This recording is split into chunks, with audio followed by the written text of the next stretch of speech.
चलिए आइए आज की इस वीडियो में हम बात करेंगे मिशन परिचारिका की कुछ इम्पोर्टेंट टॉपिक और कुछ इम्पोर्टेंट पॉइंट्स की, जिसको हम बोलते हैं क्विक रिवीजन पॉइंट। सबसे पहला मेरा पॉइंट है testicular artery is a branch of. Testicular artery is a branch of किसकी ब्रांच है? तो ये ब्रांच है एब्डोमिनल ऑर्टा की। किसकी ब्रांच है? एब्डोमिनल ऑर्टा की। ठीक है,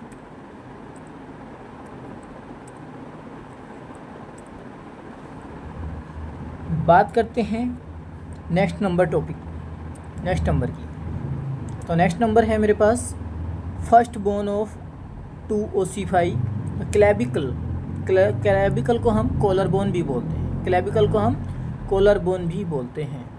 नेक्स्ट मेरा पॉइंट है most frequently fractured carpal bone. तो उसका नाम होता है स्केफोइड यानी बोर्ड से जो बोन होती है उसको हम स्केफोइड बोन कहते हैं।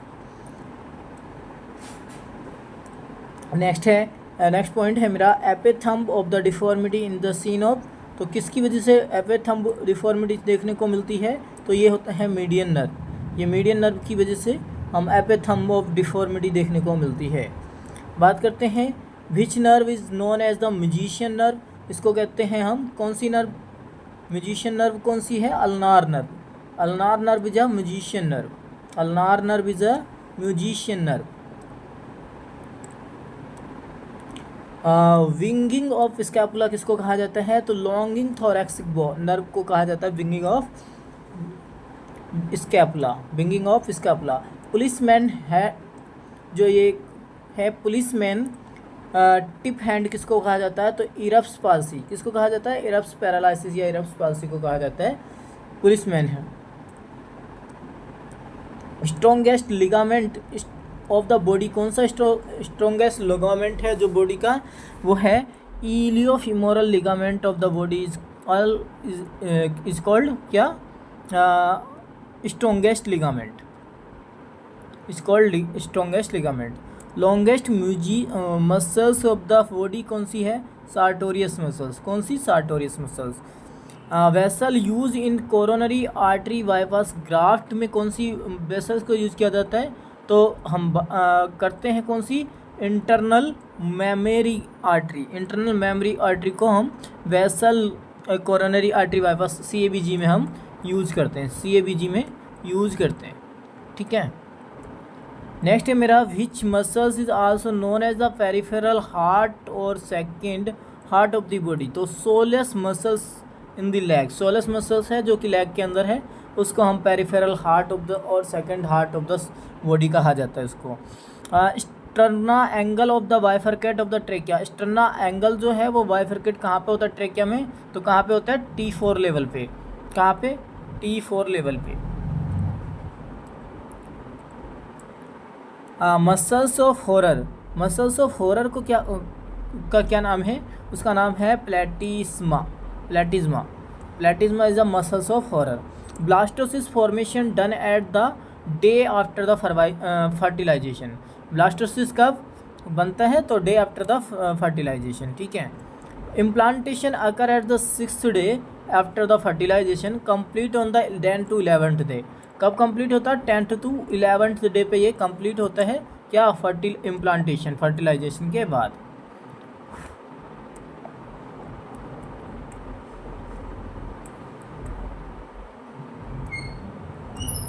हाँ, तो नेक्स्ट मेरा पॉइंट है the lobe and the segment in the liver. Lobe और सेगमेंट कितने होते हैं लीवर के अंदर? तो 4 लोब होते हैं एंड 8 सेगमेंट होते हैं। 4 लोब और 8 सेगमेंट होते हैं लीवर के अंदर। 4 लोब और 8 सेगमेंट होते हैं किसके अंदर? लीवर के अंदर। ठीक है, तो lobe and the segment of the lungs की बात करते हैं। तो लंग्स में कौन कौन से लोब एंड सेगमेंट होते हैं? तो लंग्स में होते हैं मेरे पास कितने होते हैं? राइट लंग्स में 3 लोब होते हैं और 10 सेगमेंट होते हैं। 3 लोब और 10 सेगमेंट होते हैं राइट लोब में, और लेफ्ट लंग्स में होते हैं 2 लोब्स और 9 सेगमेंट। दोबारा से एक बार देख लेते हैं। ये है जैसे कि मेरा लंग्स बना लेते हैं आज। ये मेरा राइट लंग्स है और ये मेरा लेफ्ट लंग्स है। ठीक है, इसमें 3 लोब होते हैं, 1 2 और ये 3, और इसमें 1 और 2। ये है मेरा राइट लोब और ये है मेरा लेफ्ट लंग और ये है मेरा राइट लंग, ठीक है। तो इसमें टोटल कितने लोब होते हैं राइट लंग्स में? राइट लंग्स में 3 लोब्स होते हैं। और सेगमेंट की बात करें तो सेगमेंट कितने होते हैं? सेगमेंट की बात करें तो सेगमेंट होते हैं मेरे कितने सेगमेंट होते हैं इसके अंदर? 10 सेगमेंट। कितने? 10 सेगमेंट होते हैं।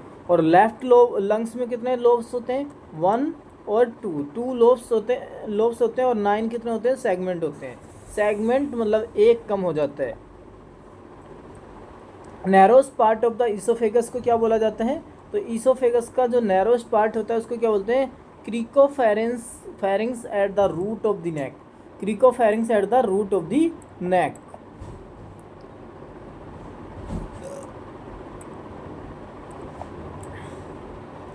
Pouch of Douglas located between, कहाँ पे होता है? अभी हमने पढ़ा था जो पाउच ऑफ डगलस होता है वो कहाँ पे होता है।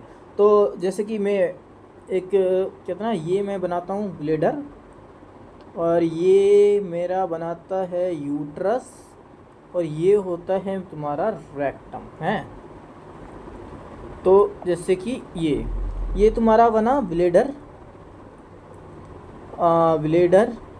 और ये है तुम्हारा यूट्रस और ये है तुम्हारा रेक्टम, ठीक है।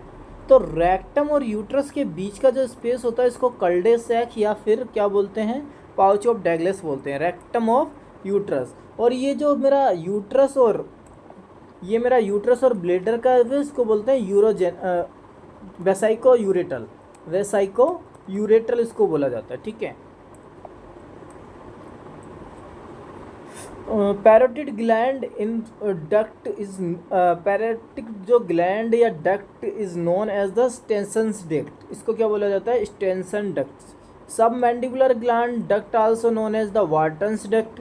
Ovarian artery testicular artery is the branch of abdominal aorta. It is the branch of abdominal aorta. Largest branch of the brachial plexus is called radial nerve. Largest branch of the brachial plexus is called radial nerve और largest branch of the lumbar plexus is called femoral nerve, ठीक है। आज की video में इतना ही, मिलेंगे next video में। अभी के लिए इतना ही। Thank you so much. अभी तक अगर मेरे चैनल को सब्सक्राइब नहीं किया हो तो चैनल को कीजिएगा सब्सक्राइब। कौन सा? नर्सिंग वाला 786 चैनल को कीजिएगा subscribe. Thank you so much.